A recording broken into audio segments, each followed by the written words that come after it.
I have spent more than 2 decades moving through the undercurrents of American cities, tracing the faint echoes left behind by the missing and the dead. Yet, certain cases grip me long after the paperwork is archived and the courtrooms empty. The case of 19-year-old Sade Robinson is one of them. Milwaukee, the city on the western edge of Lake Michigan, holds its own quiet tensions, its own fragile lines between safety and danger. When Sade stepped out into the night for what should have been a simple evening, a date arranged through an app, a routine meeting that tens of millions engage in daily, she crossed one of those invisible lines. And by the next morning, the world she inhabited had been violently cut short. Investigators like me are trained to detach from emotion and work with traces, timelines, and inconsistencies. But detachment does not mean the absence of weight. Some cases feel heavier because the contrast between the victim's hopes and their fate is impossibly stark. Sade's story begins with the promise of an ordinary night, a promise that people her age should be allowed to trust. But from the first moment I reviewed the footage of her leaving a local restaurant with the man now known as the primary suspect, Benjamin Eastman, I felt an instinctive pull. It was not the kind of pull born of sensational details.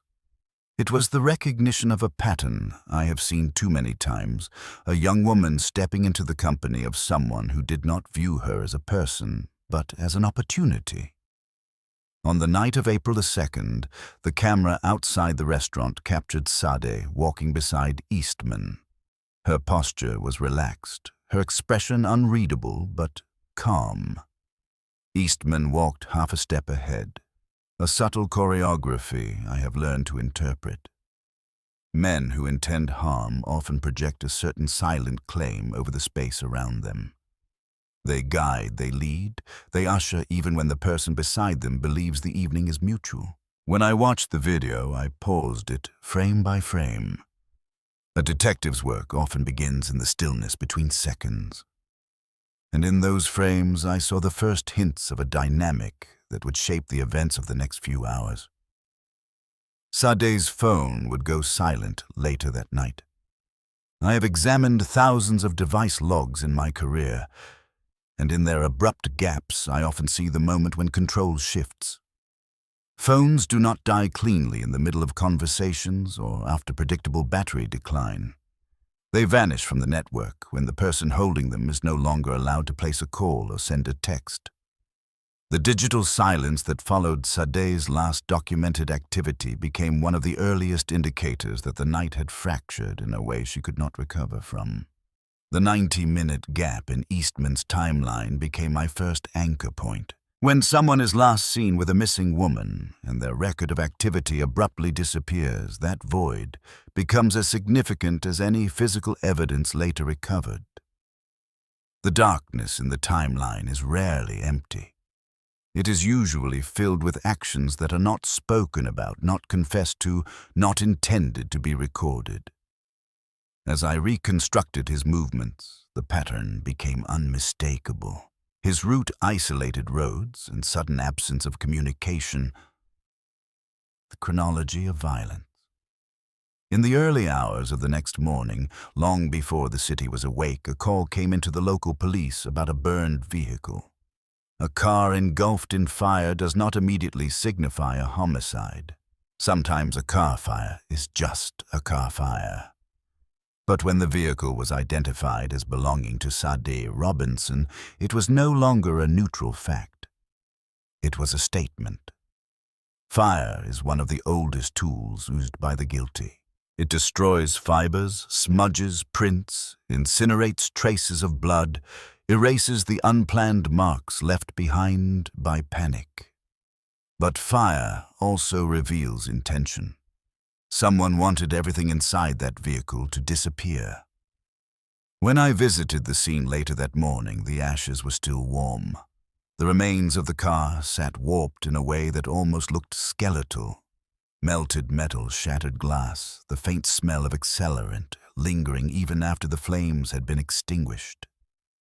To most, it would seem like a ruin beyond interpretation. To me, it was the first physical confrontation with the suspect's state of mind. A person who sets fire to a car in the hours after someone disappears is fighting two battles. The first is the fear of being caught, and the second is the illusion that destruction equals invisibility. It does not. Destruction carries its own signature. Days later, a piece of Sade's remains was discovered along the shoreline of Lake Michigan. I had stood alongside that lake many times before investigating other disappearances and accidental drownings. The water has a deceptive calmness. It can cradle secrets for a time, but never indefinitely. When the call came that human remains had washed up, I felt a familiar heaviness. It was no longer a missing person case shaded by hope. It had crossed into a homicide marked by violence that lingered in the physical world even after the victim could no longer speak. In all dismemberment cases, the act itself reveals a transformation in the perpetrator's psychology. Violence is one threshold. Post-crime dismemberment is another. It is a deliberate attempt to dismantle identity, delay discovery, and break the narrative of the victim's final hours. But it also binds the culprit more tightly to the crime.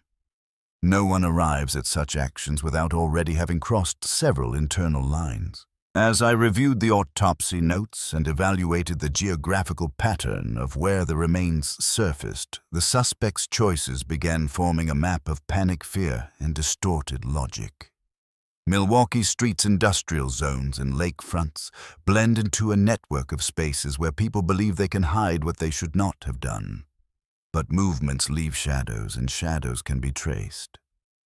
Traffic cameras captured Eastman's car passing through areas close to where remains were later recovered. His phone location data intersected with zones that matched the disposal trajectory, and his inability to account for his time only sharpened the contours of the truth already emerging. There is a moment in every investigation when probability becomes certainty. For me, that moment came not from one dramatic discovery, but from the slow accumulating pressure of the details. The final sighting on camera, the dead phone, the burned vehicle, the shoreline recovery, the digital records. They formed a pattern that did not waver.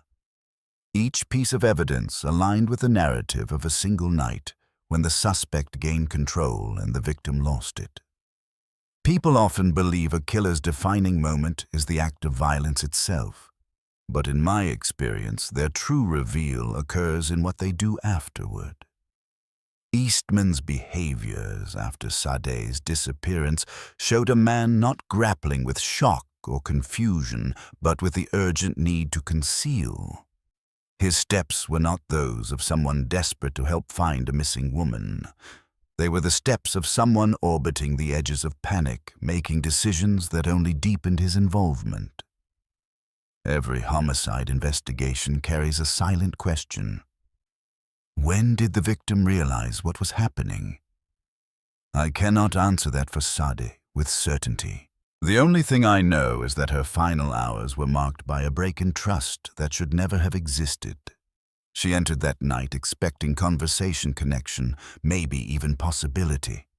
Instead, she encountered a man whose intentions moved in the opposite direction of hers. As I prepared my initial report, I looked again at the image of Sade leaving the restaurant. The camera, indifferent and unblinking, captured a moment that neither she nor anyone around her understood as final. That still image became my starting point, the beginning of a long unraveling.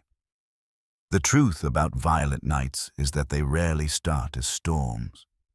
They begin quietly with ordinary steps, ordinary conversations, and ordinary assumptions. They escalate only when one person decides to rewrite the outcome. For Sade Robinson, that decision was made by someone who believed he could erase the consequences of his actions by scattering the physical evidence and burning what remained of the world she touched.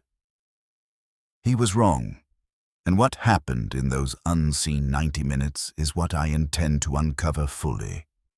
This is where my investigation begins. The second stage of any homicide investigation is the slow and deliberate excavation of the truth beneath what the perpetrator wants the world to see. In the case of Sade Robinson, that excavation began the moment her remains surfaced along the shoreline of Lake Michigan. By then, the city had already awakened to the news of a missing 19-year-old woman whose vehicle had been found burned beyond recognition.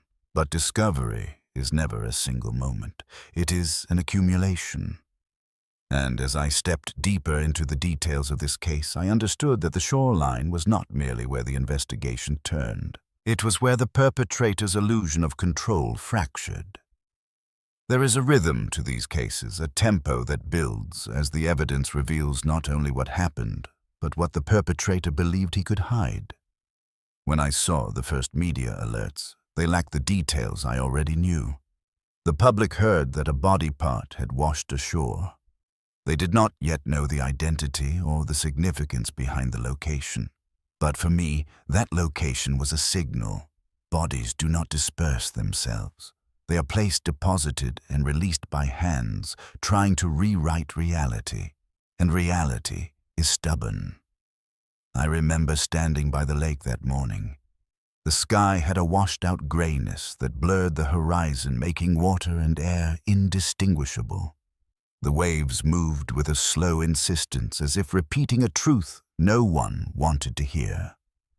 The investigators at the scene spoke in low voices, their breath visible in the cold. The evidence marker placed beside the remains looked fragile against the immensity of the shoreline. I felt the familiar shift inside me, a slow tightening, the sense that I was standing at the intersection of what was known and what was about to be uncovered. What people misunderstand about murderers is that they rarely think beyond the moment they commit the act. They may imagine themselves clever in the hours that follow, but cleverness requires calm, and calm is the enemy of panic. When I later reviewed Eastman's movements, I saw a man who oscillated between impulsive decisions and clumsy attempts to hide them. A professional killer, if such a person exists outside fiction, understands method. A panicked man understands only urgency. The choice of locations, the disposal sequence, the burning of the vehicle, none of it formed a coherent strategy. It formed a portrait of a man who did not know what he was doing, but knew he needed to keep moving. In those early days, the public did not know how much the lake had revealed, nor how much it would reveal in the days that followed. But I knew that if one part had surfaced, others would follow.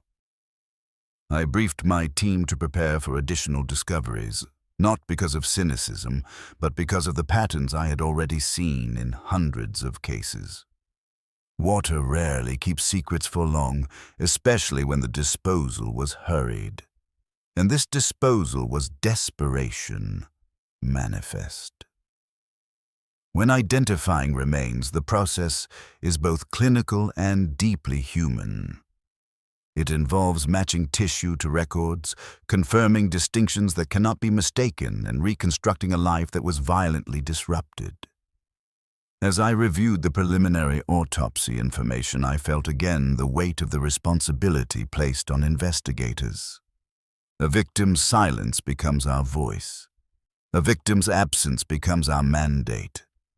And the evidence becomes the chronicle they can no longer write for themselves. To understand the crime, I needed to return to the beginning, to the restaurant where Sade was last seen. Establishing context is the spine of any investigation.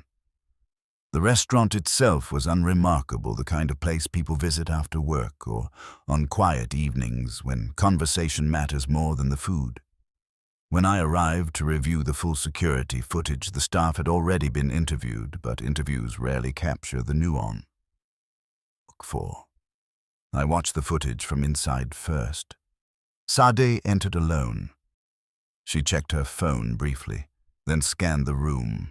Her demeanor suggested neither nervousness nor excitement. She appeared measured, composed. Eastman arrived 11 minutes later. His body language was harder, more restrained. When he approached her, there was no visible greeting, a detail that told me the two had not met before in person. First meetings often carry a certain awkwardness or visible warmth. Their interaction lacked both. They talked for 53 minutes. No raised voices, no abrupt gestures, no signs of discomfort. But conversations have rhythms even when there is no audio. There were moments when Sade leaned forward asking a question or clarifying something. Eastman leaned back more often than forward, a subtle indicator of detachment or control. When the two stood to leave, he gestured toward the door first. She followed a half-step behind. Small details. But in my line of work, small details accumulate into meaning. Outside, as they walked toward his vehicle, the timestamp shifted into the hours that would become the center of this case. I paused the video again, watching the composition of the frame change. Streetlights cast elongated shadows. Eastman opened the passenger door for her. Courts might interpret that as politeness. Investigators interpret it as choreography. The 90-minute gap that followed is the kind of void that defines entire investigations. Sometimes I imagine these gaps as rooms without windows. They have no natural light, no fresh air, and no clear exits. And inside them lies everything that cannot be undone. The phone records showed exactly what we feared. Sade's device stopped transmitting data shortly after she entered the vehicle. There was no decline in battery level that could explain it. This was not the quiet death of a phone nearing the end of its charge. It was the sudden interruption caused by force. When I later examined the recovered fragments of her phone, I saw clear signs that it had not simply been dropped or damaged. It had been disabled. People underestimate the digital fingerprints they leave behind. They believe deleting messages erases intention. They think turning off location services removes traces. But every device that communicates with a network leaves behind a pattern of absence when it is abruptly silenced. An absence can be more revealing than presence. While the world did not yet know the details of the burned vehicle, I already knew that the fire told its own story. Arson for concealment is an act of fear pretending to be strategy. It signals a desire to erase something rather than confront it. The choice of location was telling a remote industrial stretch near the outskirts of Milwaukee, not so deserted that no one would drive by, but isolated enough for a short blaze to go unnoticed until it had completed its task. When I examined the vehicle in person, I noticed that certain areas burned hotter than others. This was not a natural burn pattern.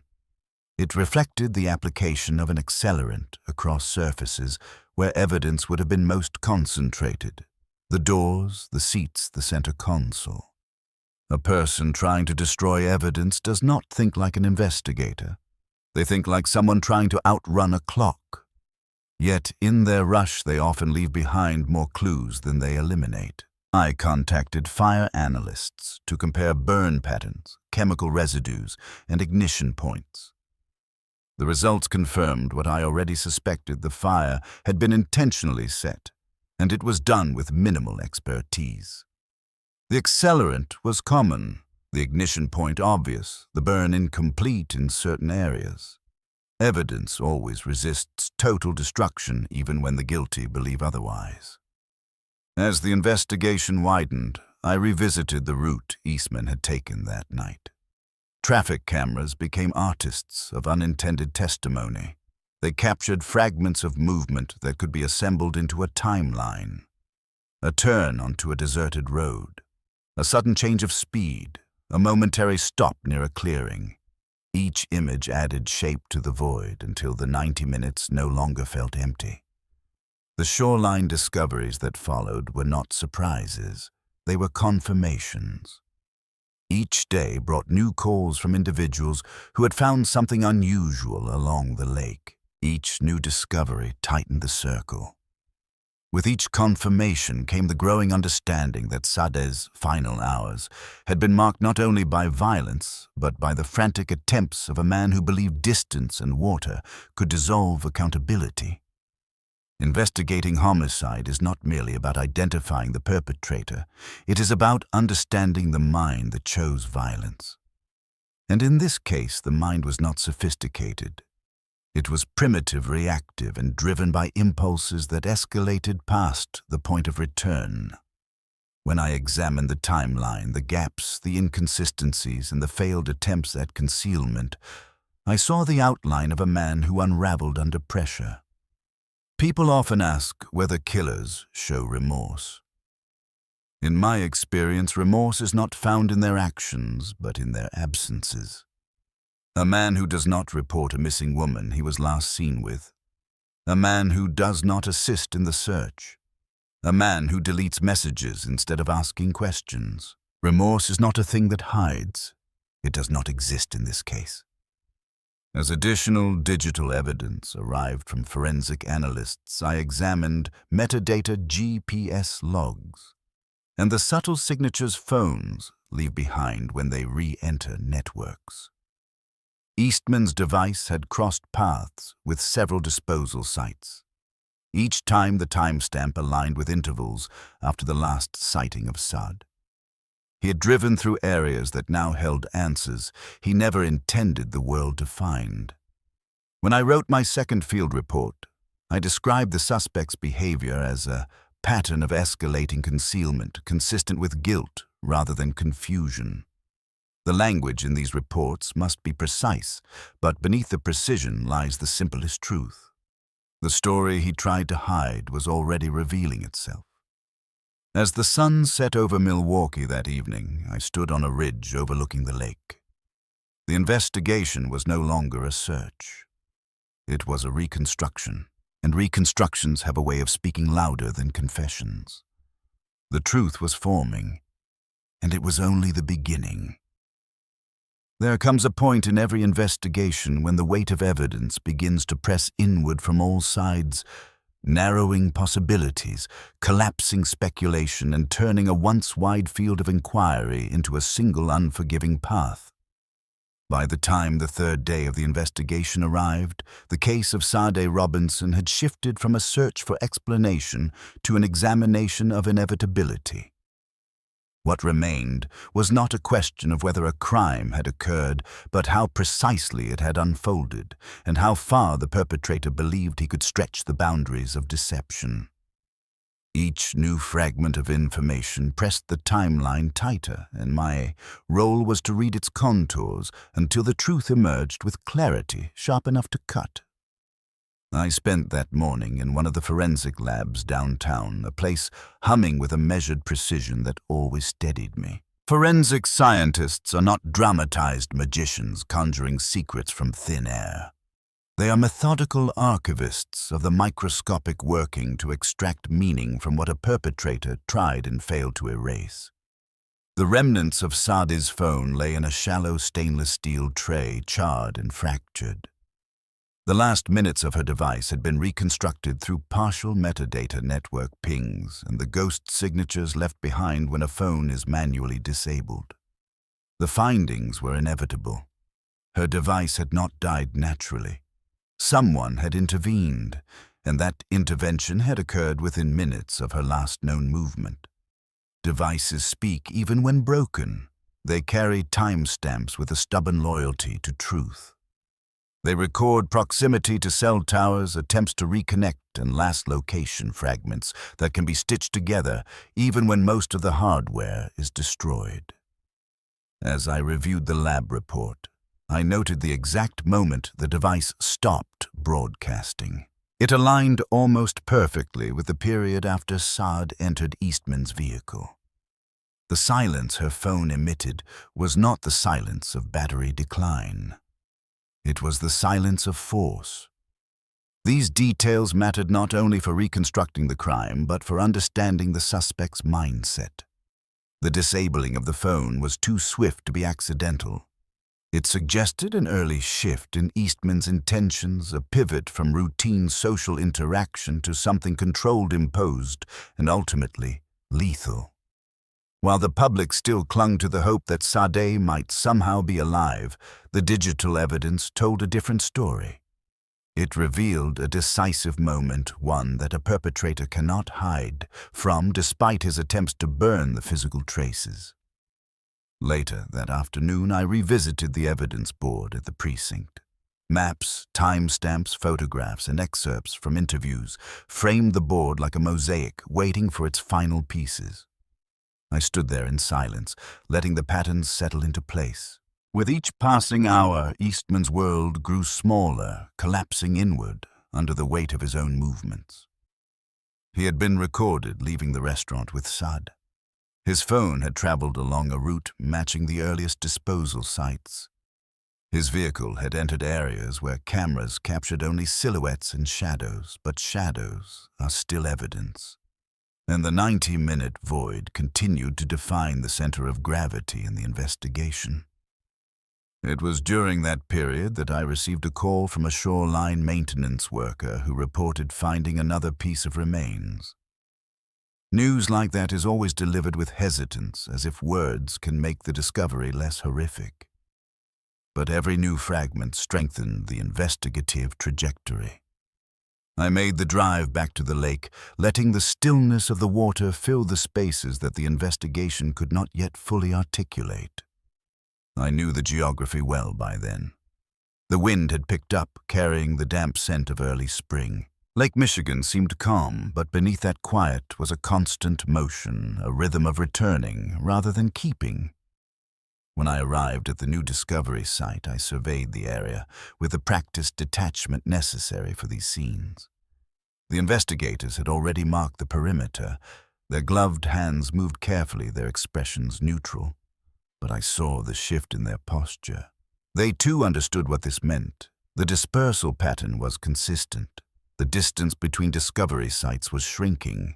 The story of the disposal was emerging not from confession, but from the geography of the crime itself. Back at the precinct, I reviewed the shoreline map marking the coordinates of each recovered fragment. A pattern emerged almost immediately. Eastman had chosen locations that he believed would allow the lake to conceal his actions, but he had miscalculated the forces of wind, current, and time. His attempts at scattering evidence reflected a misunderstanding of the very environment he relied upon. Crimes committed without understanding context inevitably reveal themselves, and this crime was no exception. As the day shifted into evening, I began to reconstruct the likely sequence of events. It was not a task done with imagination, but with deduction. Each movement, each decision, each misstep added another dimension. Eastman had left the restaurant with Sade. He had driven her into increasingly isolated terrain. He had disabled her phone. He had created the 90-minute void, and afterward, he had attempted to destroy what connected him to her. But destruction in this kind of case does not erase.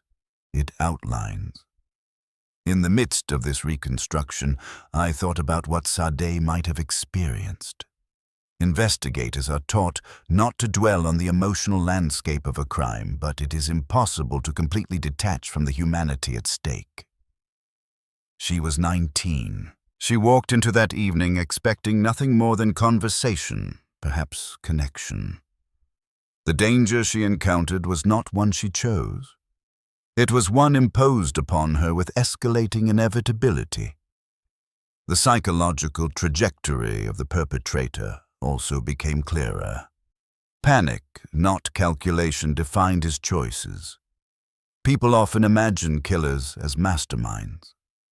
The truth is far less cinematic. Most perpetrators are defined by impulse rather than intellect. Their decisions reflect fragmentation rather than foresight. When I examined the burn patterns on Sade's vehicle, the erratic disposal locations, and the attempts to scatter remains without a coherent geographical logic, I saw a man reacting rather than planning. His pathology was not sophistication, but disorder. There was, however, one area where his behavior revealed a deeper instinct concealment. Something had occurred during those 90 minutes that Eastman understood could not be rationalized or minimized. His actions afterward demonstrated that he knew the gravity of what he had done, but knowledge is not the same as strategy. The moment he decided to burn the vehicle, he acknowledged to himself that Sade would not be returning, and yet even with that acknowledgement, he did not understand that destruction carries its own clues.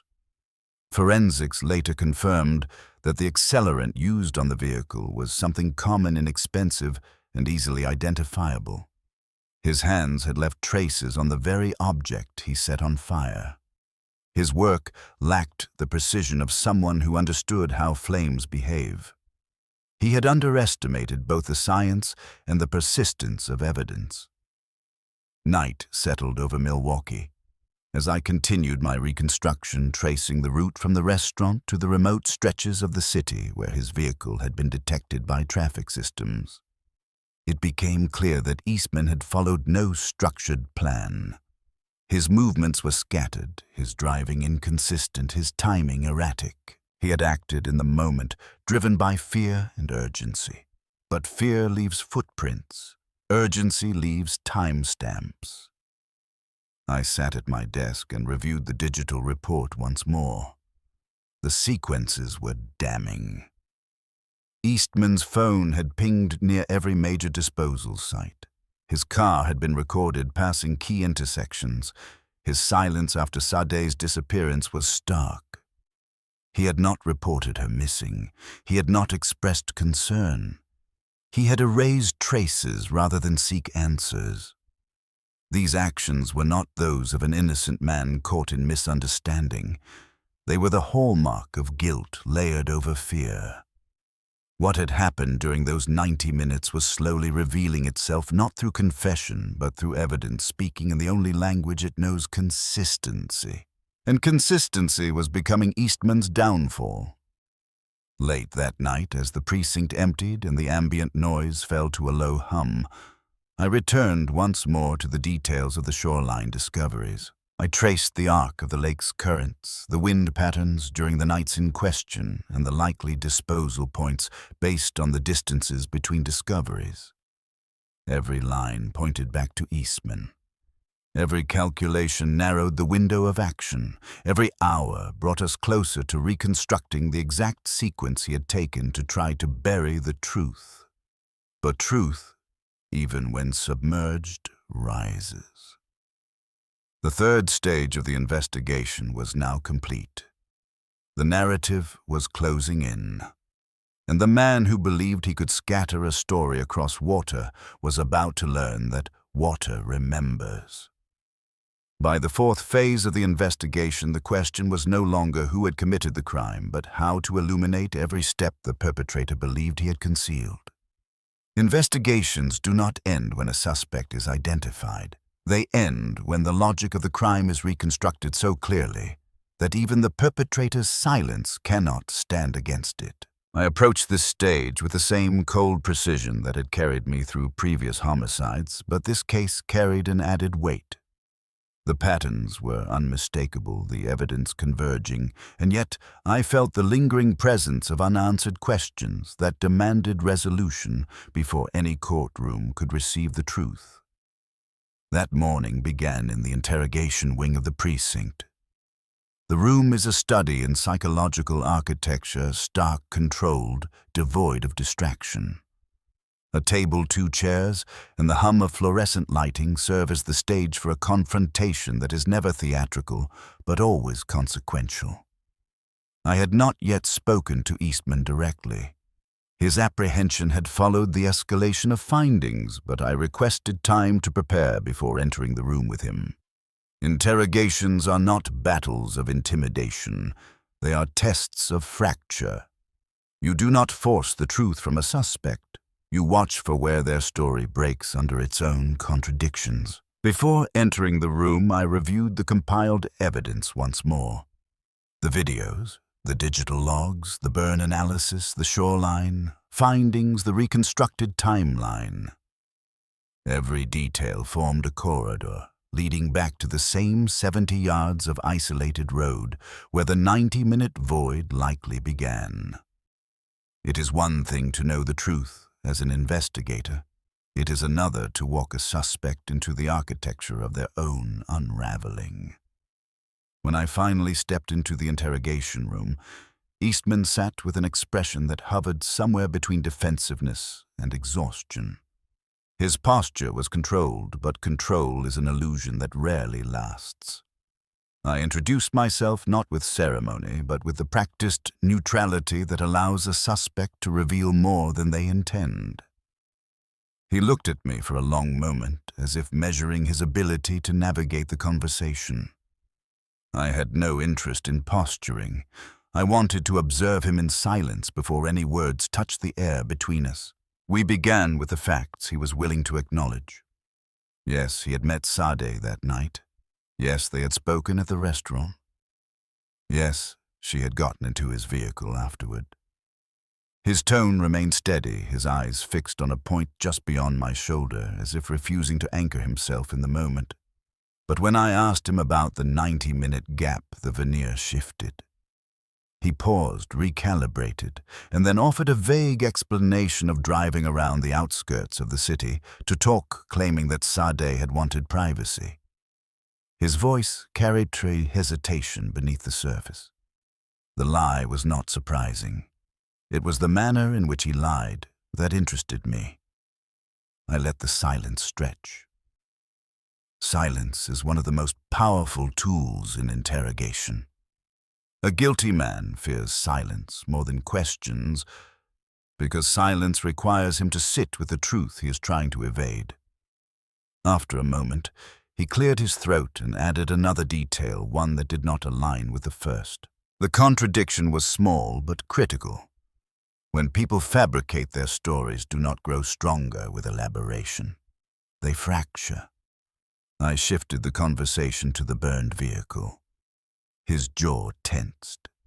He claimed ignorance, insisting that after he dropped her off near a residential area, he had gone home. The problem with lies is that they must exist independently from evidence, and evidence is never independent. I presented a photograph of the burned car. His gaze flicked toward it and then away too quickly to be neutral. I did not press him.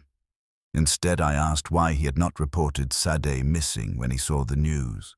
He stiffened and responded that he didn't think it was his place. An innocent man might say he was worried.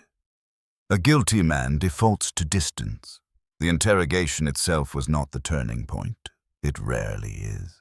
The turning point is what happens after, when the suspect returns to his holding cell and the investigation continues its march through the spaces he cannot control. I left the room knowing that his refusal to provide clarity was not an obstacle. In homicide work, truth is not dependent on confession. It is built from evidence that refuses to bend. Later that afternoon, I returned to the forensic lab. More results were ready. The analysis of chemical residues from the burned vehicle confirmed accelerant traces consistent with the containers found near Eastman's residence. Not identical, but consistent enough to form a probabilistic link. His fingerprints were not preserved on the container due to heat exposure, but microscopic remnants of the chemical compound matched the pattern on the interior surfaces of the car's remains. The burn patterns also contradicted his statement that he had not been near the vehicle after abandoning it. Science does not negotiate, it states. Another team had completed analysis of soil particles recovered from the undercarriage of Eastman's car. The soil composition matched the area adjacent to the shoreline where the first remains were discovered. This type of evidence is rarely understood by the public, but to investigators it carries immense weight. Soil remembers what footsteps forget.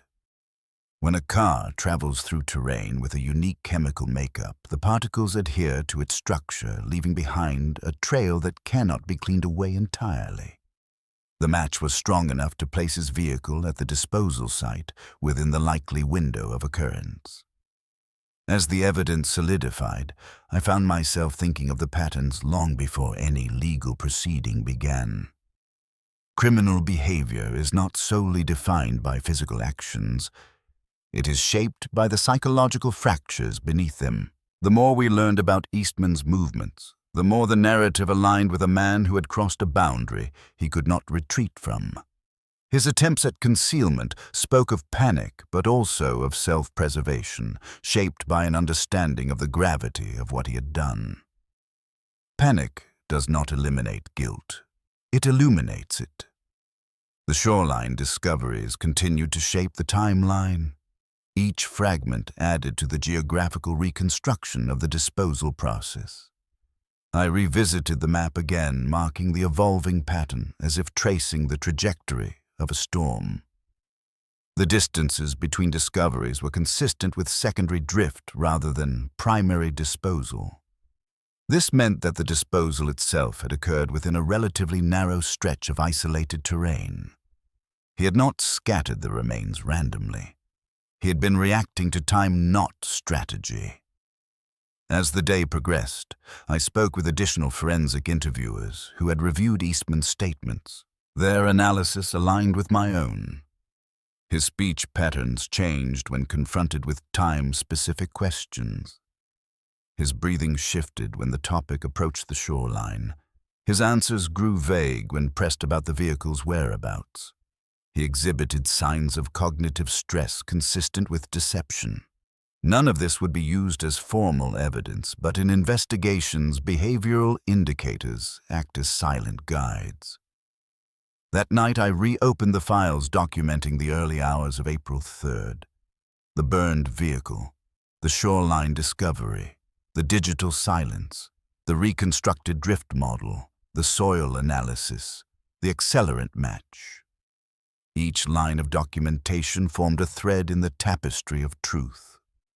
I studied the timeline once more, allowing the details to settle into place as if listening for the cadence beneath the facts. Every movement Eastman made after leaving the restaurant reflected a man who had realized too late that the path he had stepped onto had no exit. There was one particular detail I could not ignore. It had lingered at the back of my mind for days. The gap in his timeline did not only represent opportunity, it represented decision.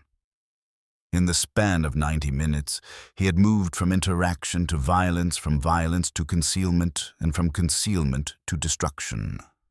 This escalation was not random. It revealed the internal collapse of restraint, followed by the desperate attempt to mask the outcome.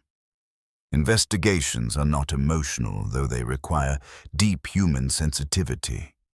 When I thought of Sade, I allowed myself only the briefest acknowledgement of the life interrupted. She had walked willingly into the presence of a man she believed posed no threat. The tragedy of such trust is something investigators learn to accept, but never to normalize. I returned to the footage of her leaving the restaurant, watching the moment with renewed clarity. She was unassuming, unaware, unguarded. He walked ahead of her. That detail, which seemed small at the time, had become emblematic of the power imbalance that would define the rest of the night. Near midnight, I stepped outside the precinct. The air was colder than I expected. The city felt muted, as if holding its breath. I often find that the quietest moments in an investigation occur just before the final reconstruction crystallizes. It is the stillness before the truth completes its shape. As I looked out across the darkened streets, I felt the case converging. The evidence no longer branched outward. It pointed inward, narrowing the focus toward a single irreversible conclusion. The fourth phase of the investigation was nearly complete. The perpetrator had tried to burn the record, scatter the truth, and conceal the sequence. But the fragments had all returned, carried by science, geography, time, and his own miscalculations. No matter how far, he believed he could stretch the veil of secrecy. The pattern had emerged with unmistakable clarity. And tomorrow I would bring that pattern into the light. By the fifth and final phase of the investigation, the story had gathered its full shape. Every reconstruction, every recovered fragment, every digital signature, and every inconsistency in the suspect's statements had converged into a single, unbroken line. The work ahead was no longer about searching for missing pieces. It was about preparing the truth to be carried into a courtroom where narratives compete, where silence is measured as carefully as testimony, and where the burden of proof becomes the final terrain upon which justice stands. But long before any jury would hear the facts, I had one final task: to close the investigative circle so completely that the perpetrator's attempts at obscurity dissolved under their own weight. That morning I reviewed the assembled case file, a document that had grown into a dense archive of evidence. Every page carried a fragment of the night when 19-year-old Sade Robinson vanished into the hands of a man who believed he could deceive geography, science, and time. But truth, as I have learned across my career, is not a fragile structure. It persists even under assault. And the truth of this case had risen from burned metal fractured devices, drifting currents, and the silent logic of human behavior. I began the day with one final visit to the shoreline. The water was still reflecting the muted sky above. I stood on the cold sand and traced the line where land met lake, where the remains had returned, despite the perpetrator's belief that water could carry them away forever. In its own quiet way, the shoreline had become a witness. It had received what the perpetrator had discarded, held it just long enough, and then yielded it back to the investigation with a steady insistence. I did not need the lake to speak. Its silence was testimony enough.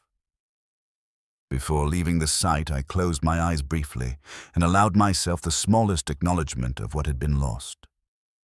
Investigators are not immune to grief. We simply do not let it guide our hands. But standing at that water's edge, I understood once again the weight of a life interrupted. Sade had walked into the night with no anticipation of danger. She had trusted a stranger because society tells young people that connection is something to pursue. She had been wrong to trust him, but she was not wrong to hope. The mistake was his, not hers. Back at the precinct, the final forensic reports arrived. The drift calculations had been completed with high confidence. Based on wind speed, current direction, and time of disposal, analysts were able to determine the approximate location where the remains had entered the water. This point aligned almost perfectly with the location data from the suspect's phone. It also matched the soil composition recovered from the undercarriage of his car. Consistency is the most unforgiving force in homicide investigations. A perpetrator may lie, but physical evidence does not grant him the luxury of contradiction. Next came the completed analysis of the accelerant. The chemical profile, while common, bore trace impurities that matched samples collected from a nearly empty container found in a trash cart behind the suspect's residence. Though not definitive on its own, it added yet another thread to a tapestry already thick with connection. A prosecutor does not need a single indisputable link. They need accumulation. They need the story to hold. This one did. I turned to the digital forensic report, the most unforgiving document in the entire file. It tracked the device of the suspect in granular detail. Every tower ping, every microsecond of travel, every transition between cell sectors aligned with the movements reconstructed from traffic cameras and shoreline evidence. Digital truth is almost cruel in its precision. It reveals the moments the perpetrator hoped would vanish in darkness. And in this case, the alignment between digital and physical realities was absolute. When the prosecution team arrived for the briefing, I presented the narrative in its full form, not with dramatization, not with speculation, but with the cold, steady articulation required for homicide work. I outlined the timeline, the behavioral markers, the forensic confirmations, and the psychological trajectory that defined the suspect's actions during the 90-minute void. They listened in silence, taking notes, their expressions tightening as they followed each step of the reconstruction. By the time I finished, no one in the room doubted what had happened. The crime had unfolded in layers, each one revealing a deeper fracture in the perpetrator's attempt to maintain control. One prosecutor asked the only question that still lingered: why?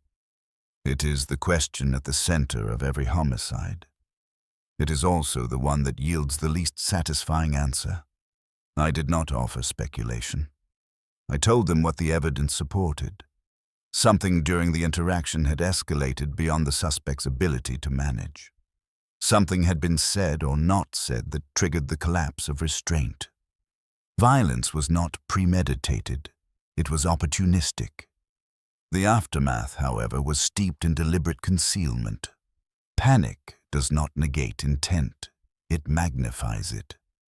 After the meeting, I prepared the final investigative summary. These summaries are not storyboards. They are instruments of clarity. Every detail must stand alone while strengthening the whole. Every conclusion must rely only on evidence. Emotion has no place in them. Even so, as I typed the final lines, I felt the gravity of the case settle inside me, not as burden, but as recognition. Cases like this remind investigators that no matter how much training we acquire, we cannot change human nature. We can only expose it. That evening, I visited the holding area once more. I did not intend to question Eastman again. The evidence no longer required his participation, but I wanted to see him in the moment before the full machinery of the criminal justice system descended. He sat on a narrow bench, his posture rigid, his gaze fixed on a point somewhere between resignation and defiance. There is a peculiar stillness that overtakes suspects once the facade collapses. It is not acceptance. It is the realization that the story they tried to craft can no longer sustain itself. He looked at me briefly, his expression unreadable. I offered him nothing in return. My presence was not an act of confrontation. It was the quiet acknowledgement that his attempts at secrecy had failed. Whether he understood the extent of that failure no longer mattered. The investigation had outgrown him. By the time I returned to my office, night had settled over the city. Through the window, I could see the faint reflection of the skyline. Milwaukee looked calm, unaware, indifferent. Cities do not grieve. They absorb tragedy the way they absorb traffic noise and weather. But investigators carry what cities cannot. We remember the victims whose voices were silenced, whose final hours were marked by fear they did not choose. I opened the file one last time before closing it. The sequence was complete. Sade's final movements had been reconstructed with precision. The suspect's attempts at concealment had been documented and disproven. The geography, the science, the digital footprints, the forensic evidence, and the behavioral indicators all pointed toward the same conclusion.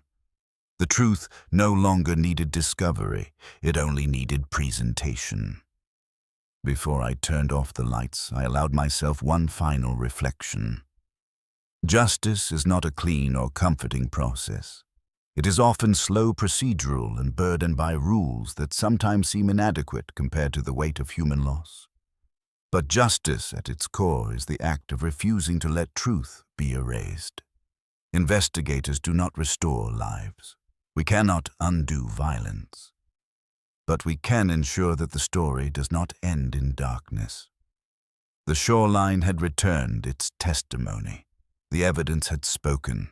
And the man who believed he could scatter the truth across the water had learned one final lesson even the silent world remembers.